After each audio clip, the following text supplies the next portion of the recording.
Tashina. I'm Allie, and we're the Mom Bears. Oh, yeah.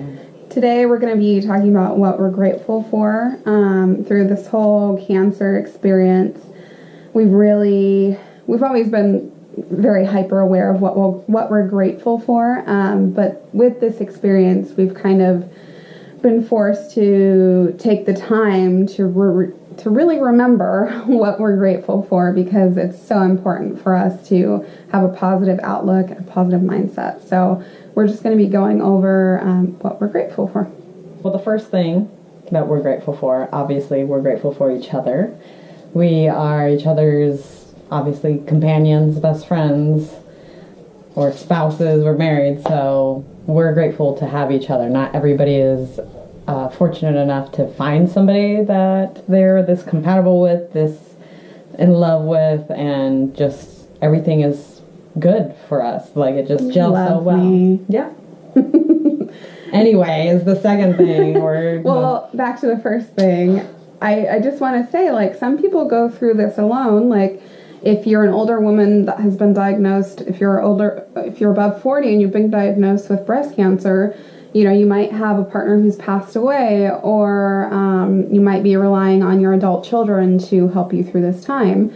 So, you know, it's hard when you're not having a spouse there to support you. So I think that's why we're especially grateful. Yeah. Or you're just a younger single woman, like you were dating and then you found out you had breast cancer, and it's like taken over your life, and now you're like not dating and you put that part of your life on hold. So yeah, we're very lucky. So the second thing we kind of talked about being very grateful for was Clara, because we're lucky. One, we keep saying we're lucky that she's young and she won't remember a lot of what's happening. And the second thing is that she's just such an amazing kid. Like, she really is our rainbow kid, and she's been so good with Tashina. Like, she's been so like patient with you and just like gentle and caring. What did she tell you yesterday that she told me, I'm so happy that you're feeling better today, Mommy? And that was like, you know, like a perfect parent moment. So she's really like blossoming and really just showing what a good human she's becoming. Yeah. So we're definitely grateful for her. Yeah. Third thing is our friends and family. Yeah. To me, they're the same, friends and family. Yeah. All of our friends are such good friends that they might as well be family, and we're very fortunate to have a lot of friends and family that are very good to us and very caring and been reaching out to us and just trying to do whatever they can, offer to do whatever they can to make our life a little bit easier. Yeah. And just the little things from everybody really adds up and makes a big difference. Yeah, definitely. We've had like friends bring us food and like send us plants, which we love. It's relaxing to us. We've had friends that just drive by just to drop off food and then leave because they know we're so exhausted. And like, it's been really helpful on nights that like I haven't been in the house because I've been either working or going to doctor's appointments, and then Tashina's here with Clara, and like Clara has to be fed, and Tashina has to be fed.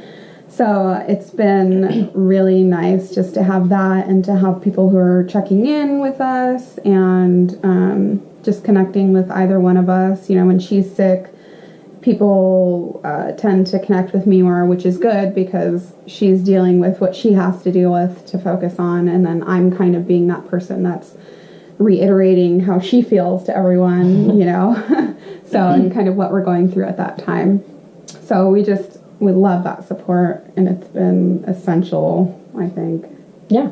Okay, the next thing is all those people taking time to reach out. It gives me, and I think you, right, an opportunity to kind of reconnect with people we haven't talked to in a while.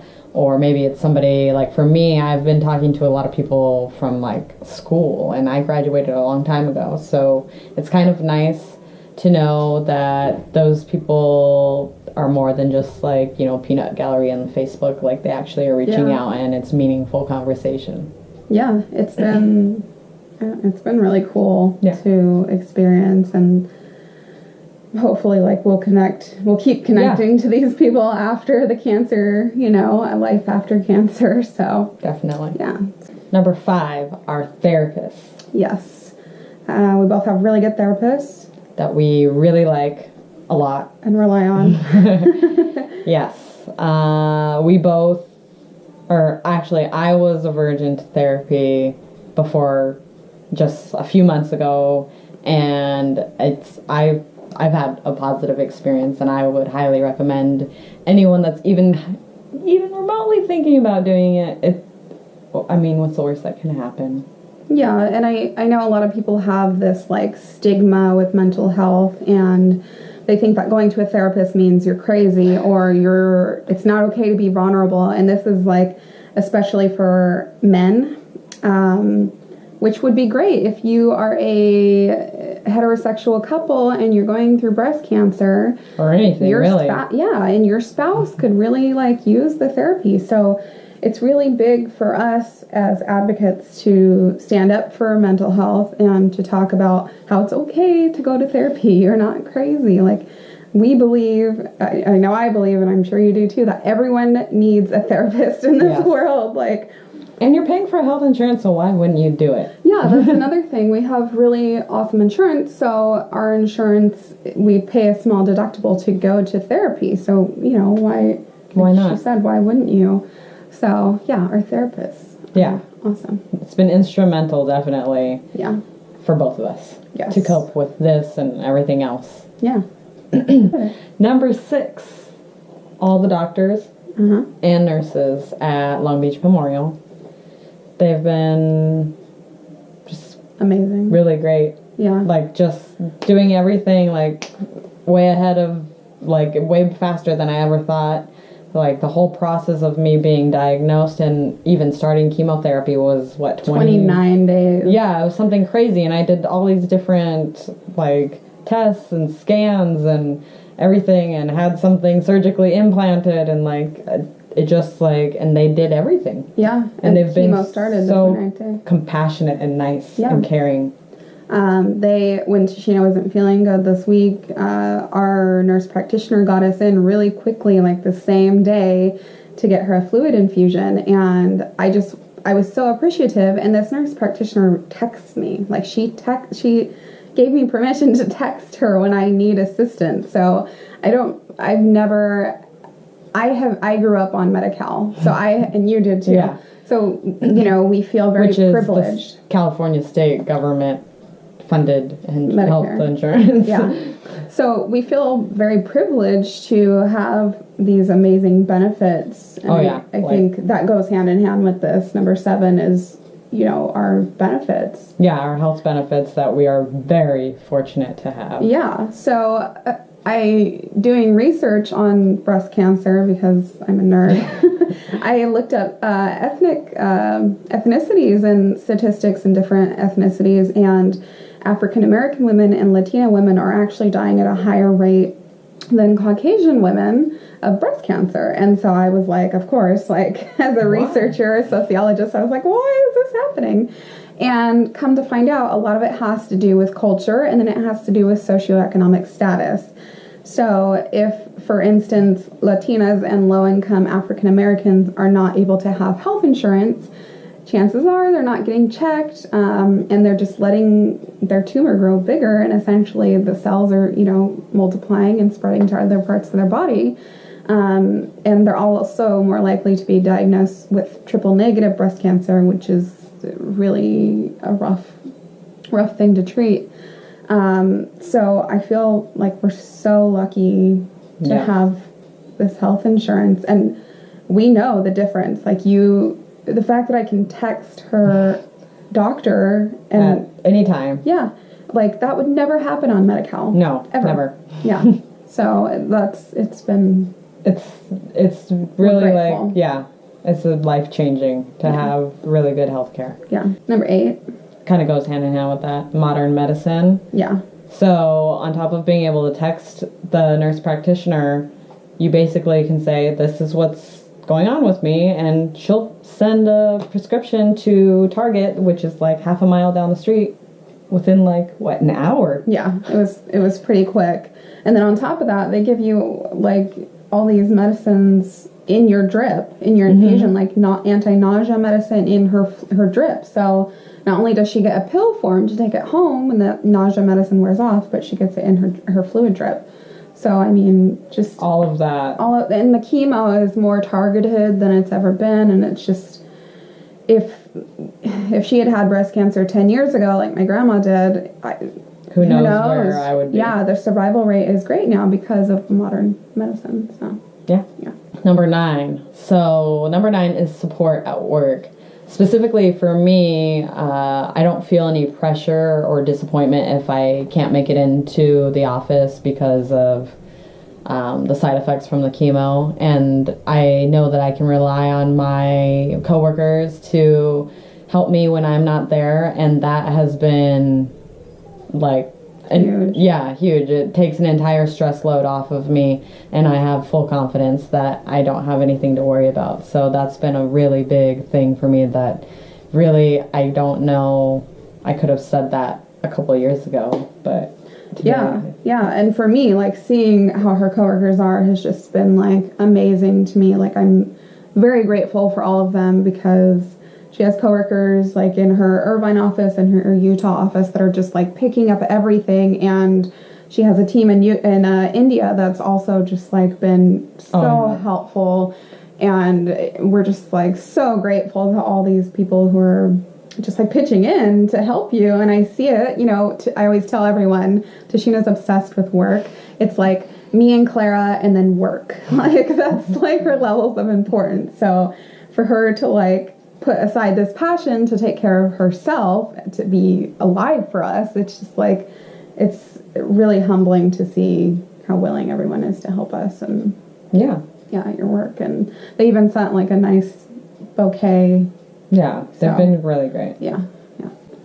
Number 10, I was thinking just recently, actually today when I was talking to my therapist, that this whole diagnosis has made me realize that I need to be more grateful for all the opportunities that I've been given in my life so far. Like with work, for instance, I've been able to travel all over the place to places I thought I'd never go, like India or the UK, and I get to experience things that most people never get to experience. So I know moving forward, any and every opportunity that I'm given to experience anything, I'm going to be grateful for and be happy to accept. So it's very humbling in that aspect as well. So numbers 11 and 12 are pretty basic, but a lot of people forget to be thankful for. We have a place to live, and we have transportation, which a lot of people struggle with that have a cancer diagnosis or really any health issue.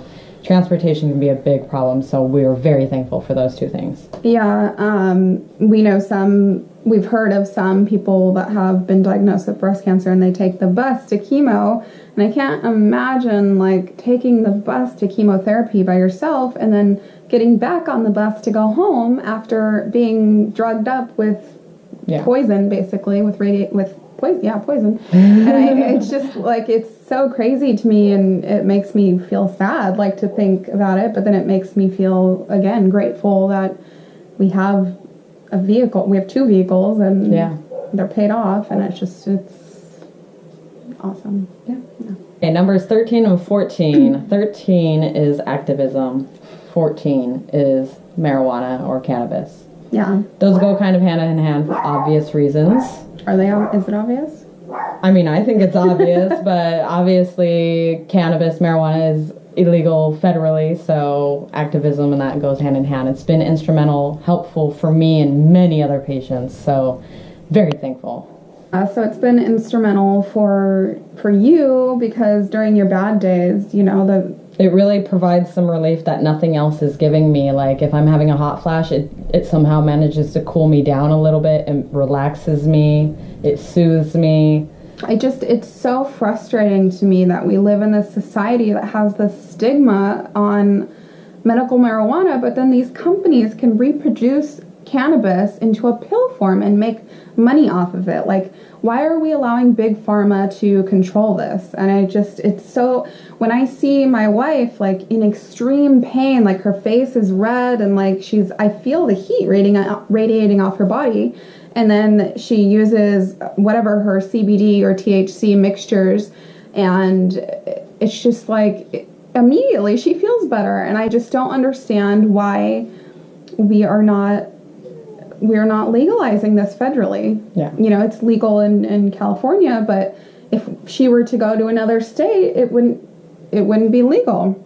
Yeah. So I think having this platform right now where we can discuss this is great, because, you know, we're hoping people will listen to us, and you know, we're not drug addicts, we're tax-paying people. So, you know, we're educated. Tashina has her bachelor's degree. I have my bachelor's and master's. So it's just, it's highly frustrating to me to not have more people promote marijuana usage for medicinal reasons. Yeah. And you even see those videos where kids are having seizures and they're given the CBD oil, and like they stop seizing, and it's just like to see a child benefit so greatly from this. I don't know how you could not support it and promote it. So I don't know. It's something that I'm grateful for that we have. Also, the program that you just recently.